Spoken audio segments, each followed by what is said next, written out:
Well, hey guys, welcome back to Clear Direction for Your Retirement, or we also call it What's Next in Retirement as a podcast. And we're just trying to help you get some really good, clear ideas about, what happens next at various stages of your life. I'm Craig Weir, founder of Q3 Advisors. Over the past few episodes, we've given you some behind the scenes look at kind of the team that actually works on our Rothology plans, this planning specialists who do the modeling, the financial planners, kind of who guide our clients through the process and do annual reviews with folks that come to us. But before any of that happens, somebody has to help you take that first step. And that's the role of our Rothologists. They're all certified financial planners. They all specialize in the early stage of the process, which is really as critical as every other stage. And that's helping families understand what the opportunity is for them, specifically with the Rothology uh, strategies, and exploring really whether the people we get to talk to are a good fit or not. And then connecting them with the planning team that are gonna help deliver the strategy. Today, I get to, talk to Derrick DeHays, AKA Captain among all of us here. He's one of the Rothologists here at Q3. So Derrick, man, thanks for taking the time today. I know you guys are busy right now. We are busy, but enjoy doing this all the time. Excited to talk to folks about what we do and how we help. I mean, that's the big key. Cool. So let's just kinda start with kind of the whole, Vince Lombardi, "This is a football" thing. So, for someone that is meeting with you at the very first time, uh, what's your role in that process? What's it look like for them? Well, I would say first, I make sure they understand it's a safe environment. We're not here to pitch them a product or do anything along those lines. So really just try to set the entire meeting at ease. But obviously want to understand their situation, want to understand who they are, what they do, what's going to benefit them in the long run, and then feed into kind of how we help clients achieve that. Um, Obviously, need to know a little bit about their situation, but really just trying to understand, is there a good fit for what we do?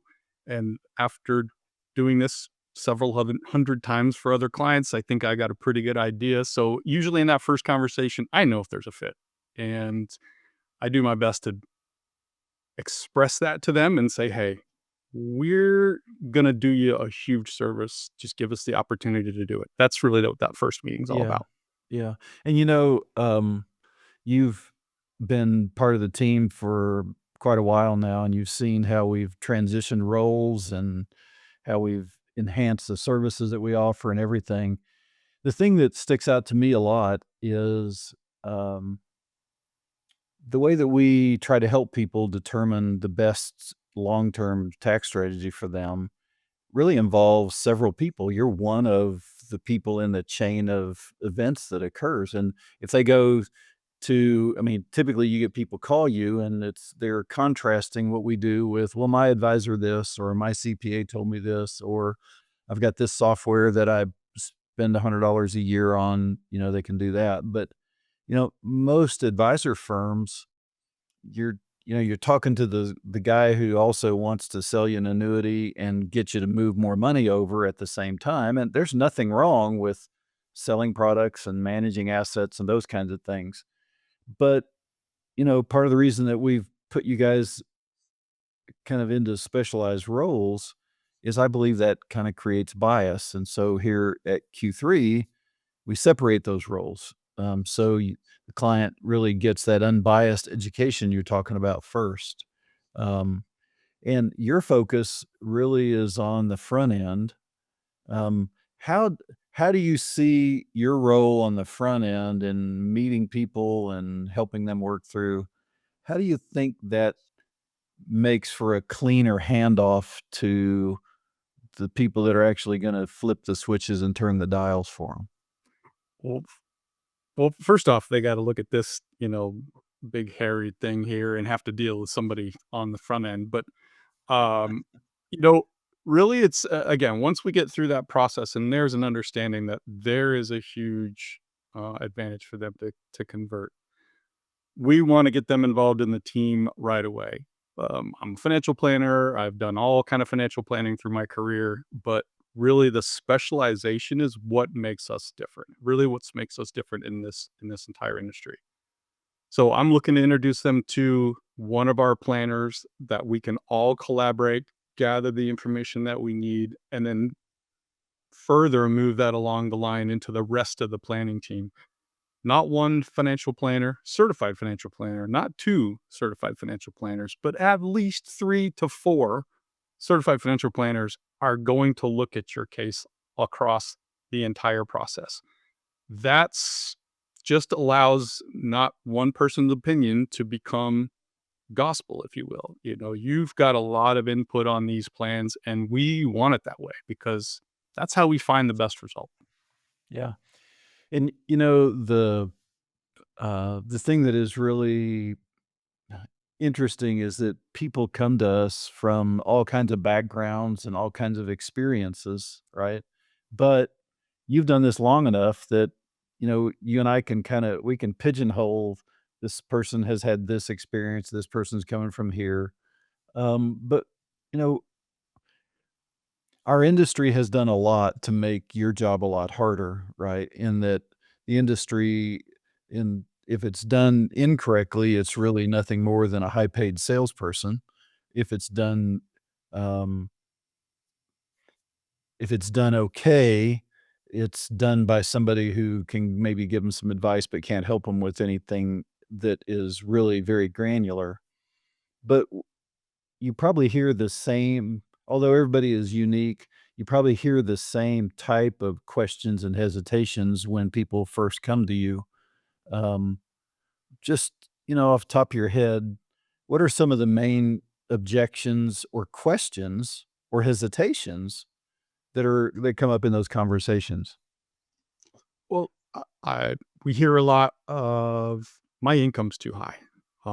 If I do conversions, I'm going to pay way more tax than I need to.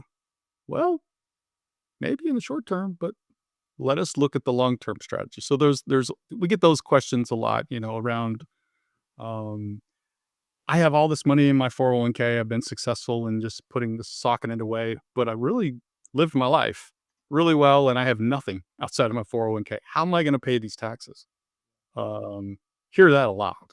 And is it an obstacle? No. We want to determine what the right case is for every situation because sometimes it makes sense. But yeah, though I'd say those are the big ones that we hear. Most people just thinking, hey, if I go up into that higher tax bracket, aren't I? Isn't that the opposite of what I want to do? I'm going to pay more taxes. Well, the numbers show differently. Um, So how do you respond to the people that get on these initial Zoom calls with you and they're pretty well convinced that their advisor, whether it's an investment guy or a CPA, they're pretty convinced that, what that advisor is telling them to do, which is either you make too much money, you shouldn't do conversions, or you should only convert to the top of your tax bracket. How do you help them understand how what we do is so much different than what they think? yeah, I think the first question I ask is have you done the work to find the answer?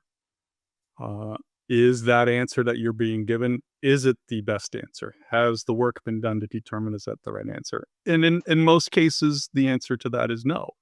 They're dealing with other specialists like a CPA who is obviously positioned to save you taxes this year, maybe do a little bit of planning for next year. And then there are advisors who are really well positioned and probably really good at doing what they do best, which is figuring out the risk tolerance that you have, doing your asset allocation, investing for you, making sure they're growing your assets.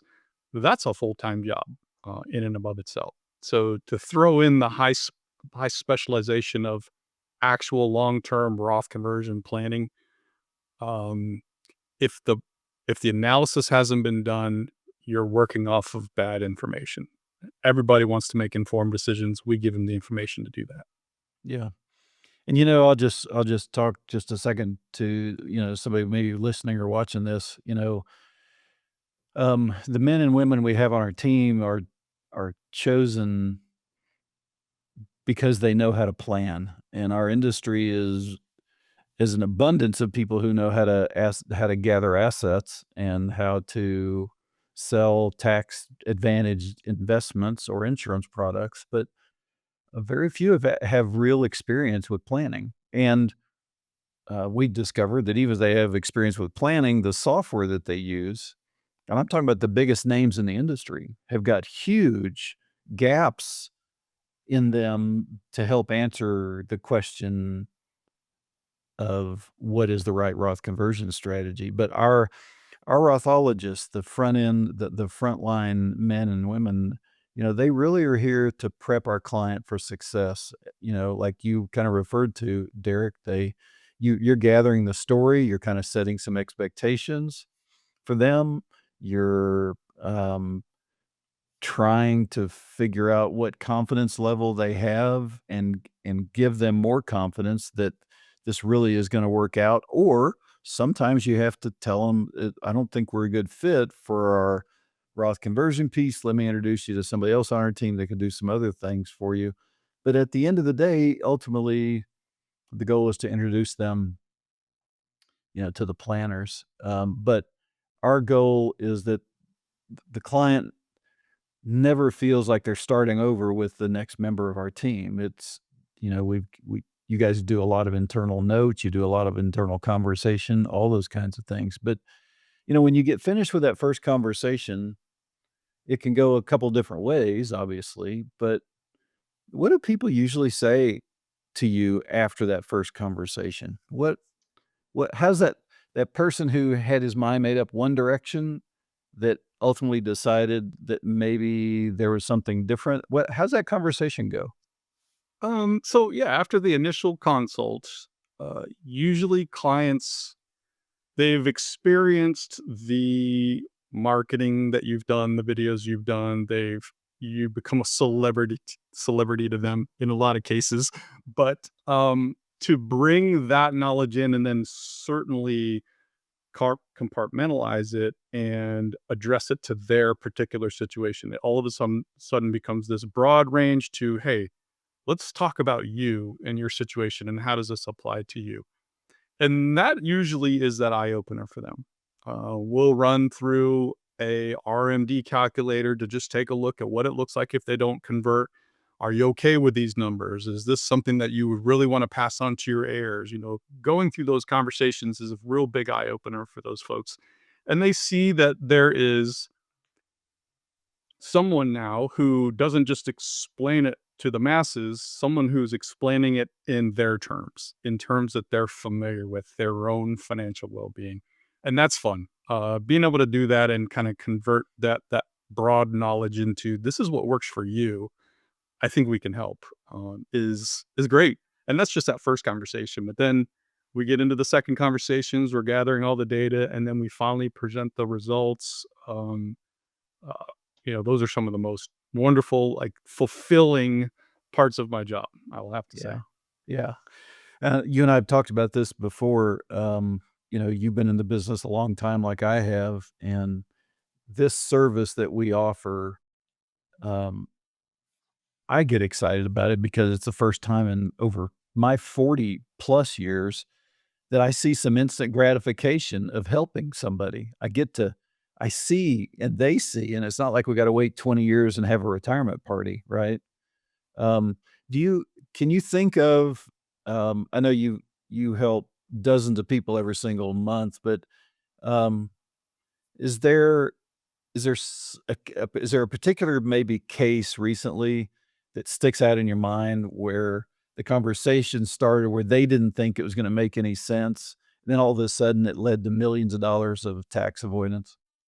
Tell us a little bit about Um, that if you can think of one. so many. Yeah, I could think of one recent one. Jim, Jim and Elaine. I remember because he was an oil guy, early '60s. Working for a big oil company, Texas. And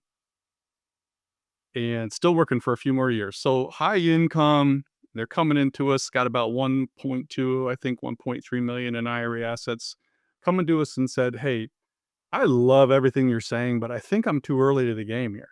I think my income's too high, and this is just not going to be the right thing for me." Um, Talk to them well enough to know that, hey, I think you're missing the point. And we had a great conversation. I think it was two conversations we had, but eventually they said, "Hey, this is something we ought to dig into, and I think it's worth us giving this a shot." They ended up saving, if I remember right, it was around now this is just a 1.2, $1.3 million IRA. Their savings was about $1.6 million to convert optimally. And that was someone who was just came in, just said, "Hey, I like what you guys are doing, but I think I got to do this in a couple years to, if I waited a couple years, I'm going to end up paying more taxes." So that was kind of a great solution. And I think that happens quite a bit. I think that's why that one came to mind, because that is quite often the case. Folks think that if they're in too high of a tax bracket, they just shouldn't be doing these conversions. And we really are able to show otherwise in a lot of Yeah. cases. So You yeah, know, that's probably one of the biggest lessons I've had over 16 years of really doing this is I I cannot I cannot pull up a single case in memory where it was ever better for somebody to wait to start doing an aggressive conversion plan if they fit our demographic of an IRA millionaire or very high income. It the gain that happens in the IRAs over that waiting period can never be overcome by a lower tax rate later. And you probably would agree, most people who think they're gonna be in a lower tax bracket later really aren't in any kind of measurable decreased tax if bracket. they're But our demographic and they've got those large IRAs, yeah. absolutely not. Yeah, now, Yep. people you've talked to that have had more modest IRAs, um, they that we could go a totally different direction, and the advice that we give to them is totally different than that IRA millionaire that you get to talk to day in and day out. But, I love how you frame kinda your perspective on you being the first step. It's not really about convincing people, it's about helping them to see whether or not doing what we do is a good fit, and if it is, man, we got a team that can step in and, in most cases, we're able to show them how to lock in generational wealth that doesn't get eaten up by taxes along the way. Um, Yeah, I think, as I see my role, it's really just to be able to understand them from top to bottom and just see if there's an opportunity that is gonna make sense for us to help, and then just connect them to our team. Let our team just wrap you up with all of our good certified financial planning and put you off into the right direction. I think that's part of what we enjoy doing, and that's at the end of the day, I think a client that feels comfortable, confident in the team that's working with them is gonna end up executing a strategy that is gonna be in the best interest. yeah. Well, that's really I think the real takeaway today for listeners. Every really good tax plan or Rothology plan that we put together starts with a conversation that is not surrounded with, "Hey, buy these annuities and it'll pay all your taxes," or let us do a free Roth conversion analysis for you so we can convince you to move your money over to talk to us. It's really about uncovering the blind spots that other professionals just don't see, not because they're not as smart as us. They don't focus like we do. They don't have the specialization. We frequently use the illustration between your primary care physician and a cardiologist. You're in a if you're in a good spot with your primary care physician, all of a sudden somebody determines that you have a heart problem, your primary care physician is probably not the person you want doing open heart surgery on you. Probably not. Now, they maybe decided they were a heart surgeon, they became a PCP, but normally it doesn't work that way, right? And so you guys have got I mean, if you're listening to this and watching this and you have an advisor, our job is not to create a wedge between you and them. It's to make that relationship stronger and better. And we hear that often that we accomplish that. We want to be that team you can come to for a very specialized need We want to fix the big problem, and then metaphorically, we want to pat you on the fanny and send you back to your primary care physician, so that they can take care of you for all the other important parts that have to be done, implementing the plan, continue to monitoring your investments, going to your kids' weddings, and all those kinds of things. But I really appreciate the work that you're doing, Derek. You know, you are one of the pillars of our planning team, and I appreciate you, sticking around here. And I say frequently how blessed I feel to have people of your caliber that are willing to just go along on this journey and help people the way that we do. So thank you again. Oh shucks, I appreciate that. That's very nice of you to say, and I love being here. This has been a long career for me, but to be able to do what I do now and do it with such joy and fulfillment is uh it doesn't feel like work. It absolutely just feels like I'm helping people, and who wouldn't want to do that for their Yeah. career? Yeah, Yeah. no doubt. So I appreciate it. Thank you. Yep. Well, look, hey, if you aren't subscribed to the podcast, hit the subscribe button. Next time we come out with one of these exciting, information laden conversations, you'll be one of the first to know. If you like it, like it. If you happen to be watching this on a YouTube thing that we put together, then subscribe. I mean that's how we can keep creating great content. Is we know people love it, and if you like this kind of stuff, subscribe to that as well. So, hope you have a great rest of your day, folks. Thanks for tuning in, and tune in next time. Take care. Thank you.